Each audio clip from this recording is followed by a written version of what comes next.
गांव का नाम था नूरगंज। एक शांत साधारण सा गांव जहां लोग अपने छोटे बड़े दुखों के साथ जीते थे। लेकिन उस रात कुछ ऐसा हुआ जिसने पूरे गांव को हिलाकर रख दिया। शबाना एक बूढ़ी मगर सुलझी हुई औरत थी। अकेली रहती थी। उसका कोई नहीं था। उसका सहारा थी एक सफेद बिल्ली सिम्मी, जिसे वह अपनी बेटी की तरह पालती थी।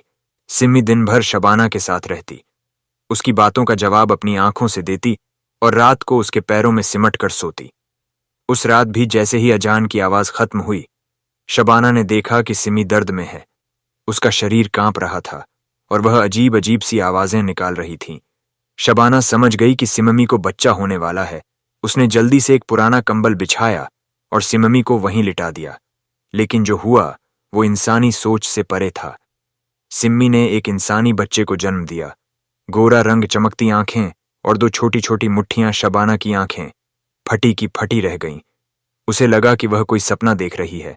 उसने कई बार अपनी आंखें मली, लेकिन बच्चा वहीं था, पूरी तरह इंसानी। या अल्लाह, यह कैसे हो सकता है? शबाना की आवाज कांप रही थी। सिम्मी अब शांत थी, जैसे उसे कोई दर्द नहीं हुआ हो, और वह बच्चे को ऐसे देख रही थी जैसे वह उसी का हो। शबाना डर गई, लेकिन साथ ही उसका दिल उस मासूम पर आ गया। वह उसे गोद में उठाकर अपने सीने से लगा लेती है। सुबह गांव में खलबली मच गई। हर कोई यही बात कर रहा था, शबाना की बिल्ली ने इंसान का बच्चा जना है। लोग शबाना के घर इकट्ठा होने लगे। कोई कहता यह शैतानी काम है, कोई कहता कयामत का निशान है। कुछ तो पत्थर फेंकने तक को तैयार हो गए। लेकिन शबाना सबकी परवाह किए बिना बच्चे को अपनी गोद में लिए बैठी रही। उसके चेहरे पर डर भी था, सवाल भी, और एक मां जैसी ममता भी। उसी भीड़ में एक शख्स चुपचाप खड़ा था। लंबा काला कुर्ता पहने हुए, उसकी आंखें सीधे बच्चे पर टिकी थीं। कोई उसे जानता नहीं था। वो न मुस्कुराया न बोला, बस पलट कर चला गया। शबाना ने उसे देखा और उसका दिल अजीब से डर से भर गया। शबाना पूरी रात उस मासूम बच्चे को सीने से लगाए बैठी रही। न नींद आई न चैन। उसके दिल में कई सवाल थे। ये बच्चा कौन है? सिममी ने इंसानी बच्चे को कैसे जन्म दिया? और वो अजनबी आदमी कौन था? सुबह की पहली अजान के साथ दरवाजे पर दस्तक हुई। शबाना चौंकी। इतनी सुबह कौन हो सकता है? दरवाजा खोला तो वही आदमी सामने खड़ा था। लंबा काले कुर्ते में, आंखों में एक गहरी चुप्पी और चेहरे पर अजीब सी थकान। मुझे अंदर आने दीजिए अम्मी, उसने धीमे और अदब से कहा। शबाना का दिल धड़कने लगा। वो कुछ देर उसे घूरती रही, फिर दरवाजा धीरे से खोल दिया। वो आदमी अंदर आया और धीरे धीरे फर्श पर बैठ गया। उसकी नजरें अब भी बच्चे पर टिकी थीं, जिसे सिम्मी पास लेटी देख रही थी। आप कौन हैं? शबाना की आवाज में डर और गुस्सा दोनों थे। उसने गर्दन झुकाई, फिर बोला, मेरा नाम अरशद है और यह बच्चा मेरा है। शबाना जैसे लकवाग्रस्त हो गई। क्या बकवास कर रहे हो तुम? यह बच्चा एक बिल्ली ने जना है। अरशद की आंखों में एक गहरा दर्द उभरा। आपको यकीन नहीं होगा, लेकिन यह बच्चा इंसान का ही है, और इसकी मां भी इंसान थी। लेकिन जो उसके साथ हुआ वो शायद आप जान जाए तो टूट जाएंगी। शबाना का दिल बैठ गया। बोलो साफ साफ। अरशद ने आंखें बंद कर लीं, एक लंबी सांस ली। उस लड़की का नाम था हलीमा। वो मेरी बीवी थी, 7 महीने की गर्भवती थी। लेकिन उसके साथ जो हुआ, उसे इंसानियत भी शर्मिंदा हो जाए। शबाना के हाथ से बच्चे की उंगली छूट गई। उसकी आंखों में आंसू थे। लेकिन हलीमा कहाँ है? और फिर यह बच्चा बिल्ली के पेट से कैसे? अरशद ने शबाना की तरफ देखा और बोला, मैं सब बताऊंगा, लेकिन एक वादा कीजिए, इस बच्चे को बचाइएगा, चाहे जान की कीमत पर क्यों ना हो, क्योंकि अब कई लोग इसे खत्म करना चाहते हैं। शबाना की आंखों में सिम्मी ने झांका और सिम्मी की आंखों में भी मानो वही सवाल थे। शबाना ने बच्चे को अपनी गोद में लिया और एक गहरी सांस ली। वो जानना चाहती थी उस मासूम की मां हलीमा के साथ क्या हुआ था। अरशद ने जमीन पर बैठते हुए आंखें बंद की और बोलना शुरू किया। उसकी आवाज जैसे पत्थर पर गिरती बारिश की तरह भारी थी। मैं और हलीमा बहुत प्यार करते थे। हमारी शादी को बस 1 साल ही हुआ था जब अल्लाह ने हमें इस बच्चे की खुशखबरी दी। हम गरीब थे, लेकिन बहुत खुश। शबाना उसकी बातों में डूबती जा रही थी, लेकिन खुशी ज्यादा देर ठहरती नहीं। एक रात गांव के बाहर से कुछ लोग आए, 5 अजनबी, चेहरे पर नकाब। उन्होंने हमारे घर को घेर लिया। मेरा कोई कसूर नहीं था, लेकिन उनका कहना था कि मैंने उनकी जमीन हथिया ली है।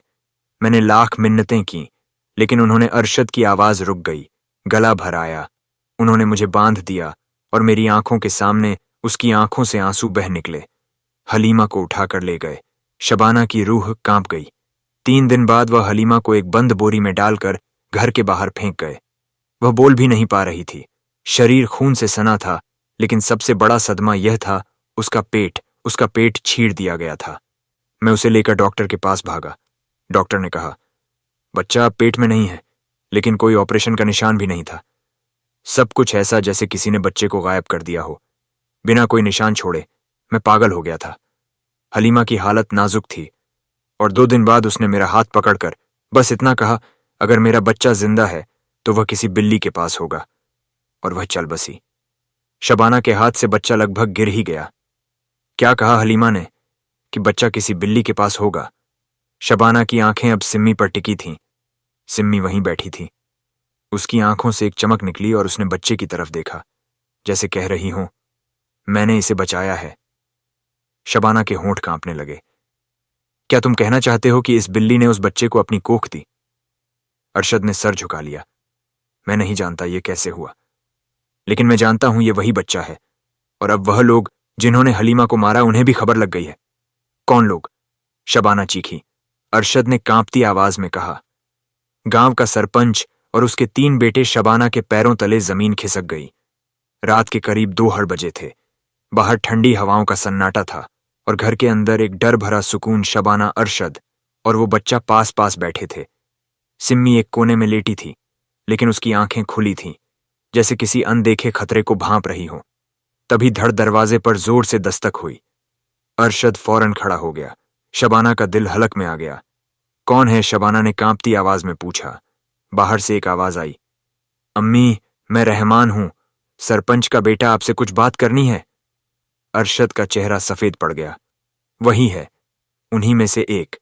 शबाना ने फौरन बच्चे को अंदर के कमरे में सिम्मी के साथ छुपा दिया और अरशद को भी पर्दे के पीछे धकेल दिया। दरवाजा खोला। सामने खड़ा था रहमान, हाथ में एक लाल रुमाल, आंखों में मुस्कुराहट, लेकिन बहुत बनावटी। अम्मी, सुना है आपके घर में कोई बच्चा हुआ है, गांव में बहुत चर्चा है। सोचा बड़ों की तरह पहले आकर बधाई दे दूं। शबाना ने खुद को संभालते हुए कहा, कौन बच्चा? मेरे घर में तो कोई नहीं है, बस एक बिल्ली है और उसकी तबीयत ठीक नहीं। रहमान अंदर झांकने की कोशिश करने लगा। अरे अम्मी, अब छिपाने की क्या बात है? बच्चा है तो दिखा दीजिए ना। सरपंच साहब खुद उसे देखने को बेताब हैं। आखिर गांव की भलाई से जुड़ा मामला है। शबाना का चेहरा सख्त हो गया। गांव की भलाई में अगर औरतों को मार देना शामिल है तो अल्लाह उस भलाई से दूर रखे। रहमान की आंखें सिकुड़ गईं। अम्मी, आप नहीं जानती आप क्या बोल रही हैं।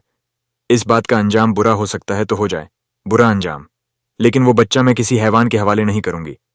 रहमान ने गुस्से में दरवाजे पर मुक्का मारा और बोला, अभी तो मैंने शराफत से पूछा, अगली बार पूरा घर जला दूंगा। और वह वहां से चला गया, लेकिन उसकी आंखों में था साफ इशारा, तूफान अब पास है। अंदर अरशद कांप रहा था, लेकिन शबाना की आंखों में कोई डर नहीं था। उसने बच्चे को उठाया, माथे पर चूमा और कहा, अब यह मेरा नहीं, अल्लाह का बच्चा है और मैं अपनी जान देकर भी इसे बचाऊंगी। सुबह की अजान अभी हुई ही थी, लेकिन गांव की गलियों में एक शोर उठ चुका था। वो औरत डायन है, एक बिल्ली इंसान का बच्चा कैसे जनेगी? ये तो शैतानी हरकत है। सरपंच साहब ने तो कह दिया। ये बच्चा है और औरत पापिन। शबाना ने खिड़की से झांक कर देखा। गांव की औरतें, मर्द, यहां तक कि बच्चे तक उसके घर की तरफ उंगली उठाकर बातें कर रहे थे। दरवाजे के बाहर सरपंच खड़ा था, चेहरे पर धार्मिकता का नकाब, लेकिन आंखों में जहर। गांव वालों, सरपंच चीखा, अगर आज हम इस डायन को नहीं जलाएंगे तो कल हमारा हर बच्चा उसके घर में पैदा होगा और हमें पता भी नहीं चलेगा उसका बाप कौन है लोगों में। बुदबुदाहट तेज हो गई। एक बूढ़ी औरत चिल्लाई, मैंने खुद उस बिल्ली को देखा है, इंसान का बच्चा चाट रही थी। एक और आदमी बोला, और उस बच्चा, उसकी आंखें लाल थीं, शैतान का अंश है। उसमें शबाना का पूरा शरीर कांप उठा। अंदर अरशद दीवार से टिक कर बैठा था। सिर झुकाए मैंने कहा था, ना अम्मी, ये लोग किसी भी हद तक जा सकते हैं। अब वो हमें नहीं, हमारे वजूद को मिटाना चाहते हैं। सिम्मी बच्चा लेकर एक कोने में सिमटी हुई थी। उसकी आंखों में कुछ अलग था, जैसे वह समझ रही हो कि अब उसे कुछ करना होगा। दरवाजे पर पत्थर आना शुरू हो चुके थे। थप थप थप एक पत्थर खिड़की का शीशा तोड़ता हुआ अंदर गिरा। शबाना ने बच्चे को सीने से लगा लिया। मेरे अल्लाह तू गवाह है, मैंने कुछ नहीं किया। तू देख रहा है मासूम पर कितने इल्जाम लग रहे हैं। अचानक अरशद ने खड़ा होकर कहा, अब वक्त आ गया है सच्चाई बताने का, उस सच्चाई का जो सरपंच के खानदान को मिटा सकती है। शबाना ने चौंक कर उसकी तरफ देखा। कौन सी सच्चाई? अरशद, सरपंच मेरी मां का कातिल है और शायद इस बच्चे का भी कुछ और रिश्ता उससे जुड़ता है। शबाना का कलेजा सहर गया। भीड़ उग्र हो चुकी थी। मशाल लहराई जा रही थी। पत्थरों की बरसात बढ़ती जा रही थी। शबाना ने खिड़की के पीछे से झांका। सरपंच के बेटे रहमान ने एक रस्सीली और ऊंची आवाज में चिल्लाया, इस औरत को खींचकर बाहर निकालो, पहले इसे बांधो फिर आग लगाओ। लोगों ने नारे लगाने शुरू कर दिए, डायन को जला दो, गांव को बचा लो।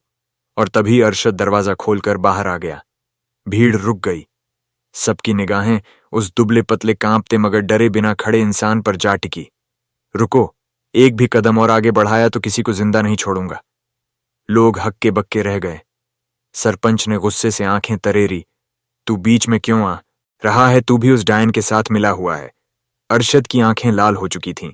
मैं नहीं हूं, मैं उसी औरत का बेटा हूं जिसे तूने बरसों पहले डायन कहकर मार डाला था।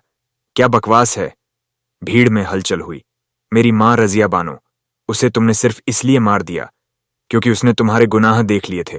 तुमने अपनी हवस के लिए मेरी मां को इस्तेमाल किया और जब वह गर्भवती हो गई तो पूरे गांव में यह कहकर फैला दिया कि वह डायन है। झूठ! सरपंच चीखा। नहीं, यह सच है। अरशद ने अपने गले से मां का पुराना लॉकेट निकाला। उसमें एक आधा कटा हुआ फोटो था। सरपंच और रजिया का भिड़सन हो गई। एक बूढ़ा किसान बोल उठा, मुझे याद है, रजिया अक्सर कहती थी कि उसे सरपंच धमकाता है।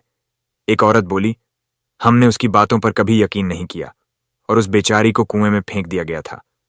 भीड़ का मूड बदलने लगा। सरपंच पीछे हटने लगा। अरशद ने हाथ उठाया, और अब वही झूठ ये दोहरा रहा है, शबाना अम्मी पर, उस मासूम बच्चे पर। यह बच्चा पाप नहीं, उस इंसानियत का हिस्सा है जिसे तुम कुचलना चाहते हो। भीड़ की आवाजें बदलने लगीं। अगर हमने रजिया को मारा तो क्या अब शबाना को भी कहीं हम फिर वही गुनाह तो नहीं कर रहे? तभी बच्चा अंदर से रोने लगा। अम्मा लोग चौंक गए। बोलता है, इतने छोटे बच्चे ने अम्मा कैसे कहा? अरशद ने कहा, क्योंकि इस बार अल्लाह ने बच्चा नहीं जवाब भेजा है। सरपंच पीछे हट गया। उसकी आंखों में अब डर था। भीड़ खामोश हो गई।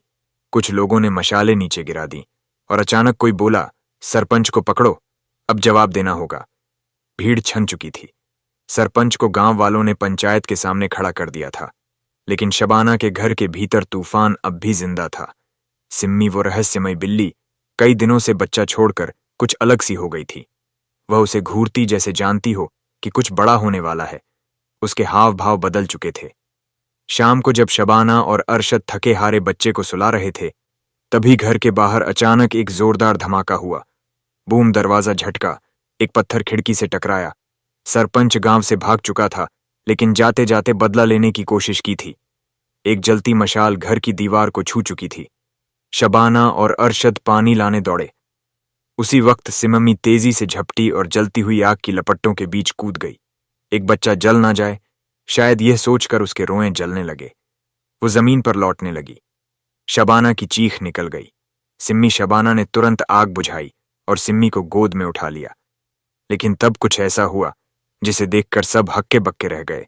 सिम्मी की पीठ की चमड़ी फटने लगी। वहां से धागों का जाल निकला जैसे किसी ने सिलाई की हो, और फिर उसकी खाल के नीचे से एक छोटी सी अधूरी इंसानी पीठ झलकने लगी। अरशद एक कदम पीछे हट गया। या अल्लाह, यह क्या है? शबाना की आंखें भर आईं।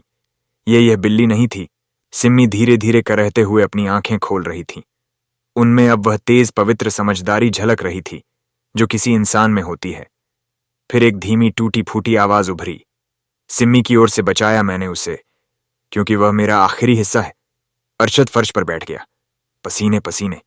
यह तो इंसानी शरीर है, अधूरा अधमरा, लेकिन इंसान। बच्चा रोते रोते सिम्मी की ओर घिसट कर गया और उसके ऊपर लेट गया, जैसे कोई अपनी मां को आखिरी बार पकड़ना चाहता हो। शबाना अप्रसन्न थी। कौन थी यह, और यह बच्चा किसका है? सिम्मी अब शांति में थी। उसकी सांसें थम चुकी थीं। उसका अधमरा इंसानी शरीर शबाना की गोद में पड़ा था, जैसे किसी और दुनिया का। जख्मी साया शबाना उसके शरीर से लिपटी पुरानी झुलसी खाल को धीरे धीरे हटा रही थी। तभी उसकी उंगलियों को एक सख्त चीज महसूस हुई, जैसे कोई धातु। उसने ध्यान से देखा। एक छोटा सा पेंडेंट था, लोहे की जंजीर में उलझा राख और धुएं से काला पड़ा हुआ। शबाना ने धीरे से पेंडेंट को साफ किया और उसमें उभरे 2 शब्दों को पढ़ते ही जैसे उसकी रूह कांप गई। जायरा नसीम, तारीख 14 जून 2000। 2 अरशद ने झपट कर नाम देखा। उसका चेहरा पीला पड़ गया। जायरा नसीम, क्या तुम जानते हो? इस नाम को शबाना की आवाज कांप रही थी। अरशद की आंखें भर आईं। ये मेरे अब्बू की छोटी बहन थी। मेरी बुआ कहते हैं कि वह बचपन में गायब हो गई थी। अब्बू अक्सर कहते थे कि उसे किसी ने अगवा कर लिया। उस वक्त उसकी उम्र बस 12 साल थी। शबाना की सांसें रुकने लगीं तो यह सिम्मी अरशद बुरी तरह कांप रहा था। वो बिल्ली नहीं थी अम्मी, वो इंसान थी। एक बच्ची जिसे किसी ने जबरदस्ती किसी अजीब तजुर्ब का शिकार बनाया आया होगा। शायद वह आधा इंसान आधा जानवर इसीलिए बनी क्योंकि उसे इंसान नहीं रहने दिया गया। अब दोनों की निगाहें उस मासूम बच्चे पर टिक गईं। वह बच्चा अब सोया नहीं था। उसकी आंखें खुली थीं। वह सीधा शबाना की ओर देख रहा था। उसके होंठ हिले। जयराम, एक नाम जो बच्चा कभी जान ही नहीं सकता था। लेकिन उस नाम के साथ उसने आंखें बंद कर लीं और एक आंसू उसकी पलकों से टपक कर गालों तक आ गया। अब कहानी का रहस्य गहरा हो चला है। जायरा नसीम कौन थी, उस पर क्या बीती, और यह बच्चा आखिर कौन है? सुबह की हल्की रोशनी शबाना के आंगन में उतर चुकी थी, मगर मन में रात जैसा अंधेरा पसरा था। अरशद रात भर सो नहीं सका। उसकी आंखों में अब जिज्ञासा नहीं बल्कि जिम्मेदारी थी, अपनी बुआ जायरा के लिए। सुबह सबसे पहले वह चला गया गांव के पुराने पंचायत भवन की उस कोठरी में जहां बरसों पुराने फाइलों की धूल जमी थी। मुझे 2002 के गुमशुदा लोगों की फाइलें चाहिए, उसने बुजुर्ग मुंशी से कहा। मुंशी ने चश्मा ठीक करते हुए कहा, बेटा वहां कोई नहीं जाता। बहुत पुरानी चीजें हैं, ज्यादातर सड़ चुकी हैं। चाहे सड़ चुकी हो, मगर किसी की यादें उसमें सांस ले रही हैं।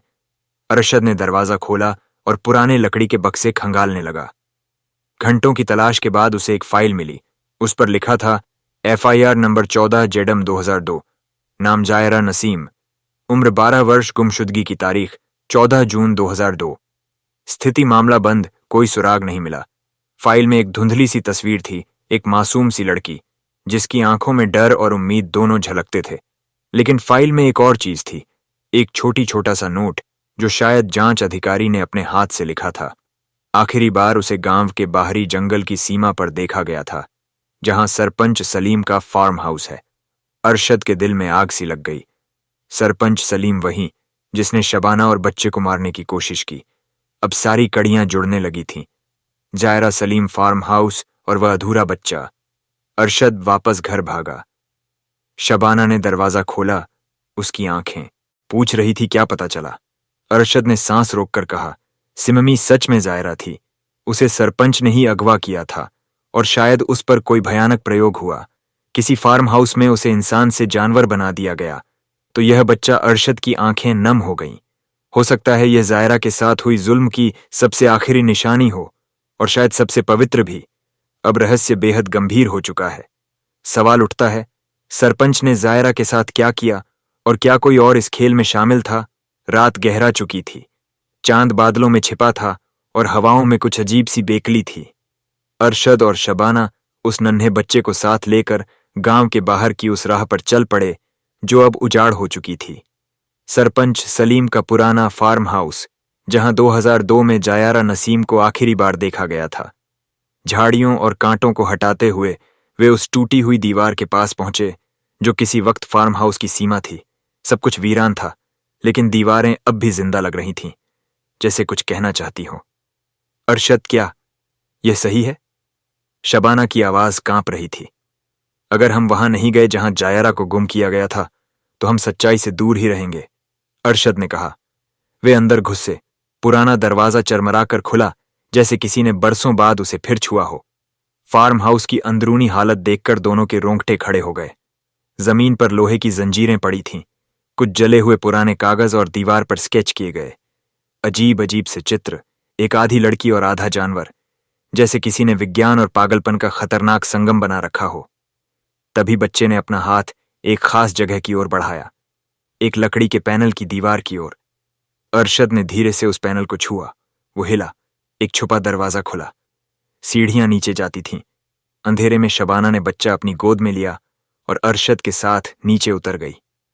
नीचे एक कमरा था। उसमें एक पुराना स्टील का ऑपरेशन टेबल था और उसके कोने में एक कोठरी जिसकी दीवारों पर नाखूनों के निशान थे, जैसे कोई वहां सालों तक कैद रहा हो। दीवार पर कुछ उकेरा गया था, कांपते हाथों से खरोच कर, मेरा नाम जायरा नसीम है, मुझे इंसान रहने दो अल्लाह। शबाना की सांसें थम गई। या रब, यह वही कमरा है जहां अरशद के गाल पर आंसू बहने लगे। यहां जायरा को इंसान से जानवर बनाया गया। तभी कमरे के एक कोने में रखे पुराने ट्रंक से एक फाइल खिसकी और गिर पड़ी। अरशद ने उसे खोला। उसमें एक शब्द सबसे ऊपर लिखा था, बड़े अंग्रेजी अक्षरों में, प्रोजेक्ट जीएन सब्जेक्ट नंबर 1, और नीचे लिखा था, experiment result partial genetic transformation, successful reproduction, unaccepted reproduction. Shabana फुसफुसाई। तो ये बच्चा। अरशद ने बच्चे की ओर देखा। उसकी आंखें चमक रही थीं, लेकिन वह इंसान था, पूरा इंसान। इस बच्चे की मां जायरा थी, लेकिन उसे जबरन एक प्रयोग का हिस्सा बना दिया गया। इस बच्चे का जन्म उसकी सबसे बड़ी पीड़ा से हुआ, और शायद सबसे पवित्र प्रेम से भी। अब कहानी का असली चेहरा सामने आने लगा है, लेकिन सवाल अब भी बाकी है। अरशद ने झट से ट्रंक के नीचे हाथ डाला और कुछ ठोस चीज छुई। धीरे धीरे उसने एक पुरानी वीडियो कैसेट निकाली जिसकी कागज पर सिर्फ लिखा था, जेड एंड प्रोजेक्ट। शबाना ने डरते हुए कहा, क्या यह सही है? ये देखने के बाद हम क्या जानेंगे? अरशद ने जैसे ठान लिया था, हमें सच जानना ही होगा, चाहे वह कितना भी दर्दनाक क्यों ना हो। दोनों ने मिलकर पुरानी वीडियो प्लेयर निकालकर कैसेट चलाई।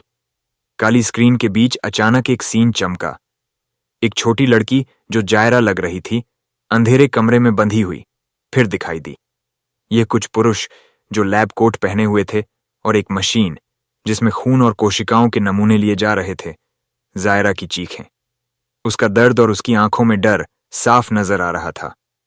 वीडियो में वह इंसान से जानवर बनने की प्रक्रिया दिख रही थी, जिसे वैज्ञानिक जेनेटिक ट्रांसफॉर्मेशन कहते थे। और अंत में एक सीन था जिसमें जायरा के चेहरे पर प्यार और उम्मीद की झलक थी। फिर अचानक कैमरा बंद हो गया। शबाना का दिल टूट गया। इतना सब यह इंसान का नहीं, जानवर का हक था। अरशद ने आंखें बंद कर लीं। और यह बच्चा जायरा की मौत का नहीं, उसकी जिंदगी का आखिरी तोहफा है। वीडियो खत्म होते ही बच्चे की नजर स्क्रीन पर टिक गई। उसकी आंखों में एक अजीब सी चमक थी, जैसे अंदर से कोई टूटे हुए जज्बात फिर से जाग उठे हों। अचानक बच्चा चीख पड़ा, ना। फिर उसने अपनी छोटी छोटी उंगलियों से चेहरे को छूना शुरू किया, जैसे खुद को पहचानने की कोशिश कर रहा हो। शबाना डर गई। क्या हुआ बच्चों? बता, क्या याद आ रहा है? बच्चा कांपते हुए बोला। मैं उस कमरे में था, और वो दर्द, वो जंजीरें, वो लोग। अरशद ने हाथ पकड़कर कहा, तुम्हें डर नहीं लगना चाहिए, हम तुम्हारे साथ हैं। बच्चा बोला, मैं जायरा की आवाज हूं, मैं वो नहीं हूं जो तुम सोचते हो। मैं उसका दर्द हूं, उसकी दास्तान हूं। शबाना ने आंसू पोंछते हुए कहा, हम तुम्हें इंसान समझेंगे, हमेशा तभी। बच्चे ने अचानक खिड़की की ओर देखा, जहां से दूर जंगल की तरफ एक धीमा साया हिल रहा था। क्या वह कोई देख रहा था? गांव की हवा अचानक बदल गई थी। अधेड़ों के बीच एक साया आकर खड़ा हो गया था। सरपंच सलीम। उसकी आंखों में अब कोई डर या पछतावा नहीं था, बल्कि एक ठंडी और कड़क सच्चाई। अरशद और शबाना ने उसे सामने देखा। दिल धड़क रहा था। सलीम ने ठंडी आवाज में कहा, तुम सबको सच पता चल जाएगा। जायरा का वो दर्द और यह बच्चा जो मेरी गलती का नतीजा है। गांव वाले जमा हो गए। सवालों के पहाड़ टूट पड़े। सलीम ने कबूल किया कि उसने जायरा पर भयानक प्रयोग करवाए थे, ताकि अपने स्वार्थ के लिए नई नस्ल तैयार कर सके। लेकिन जायरा ने अंत तक हिम्मत नहीं हारी। उसने बच्चे को जिंदा रखने की जद्दोजहद की। अरशद ने गर्व से बच्चे को गोद में लिया और बोला, यह बच्चा सिर्फ जायरा का नहीं, पूरे गांव का है। हमारी उम्मीद है, हमारा भविष्य। गांव में सुकून छा गया। सलीम को उसकी सजा मिली।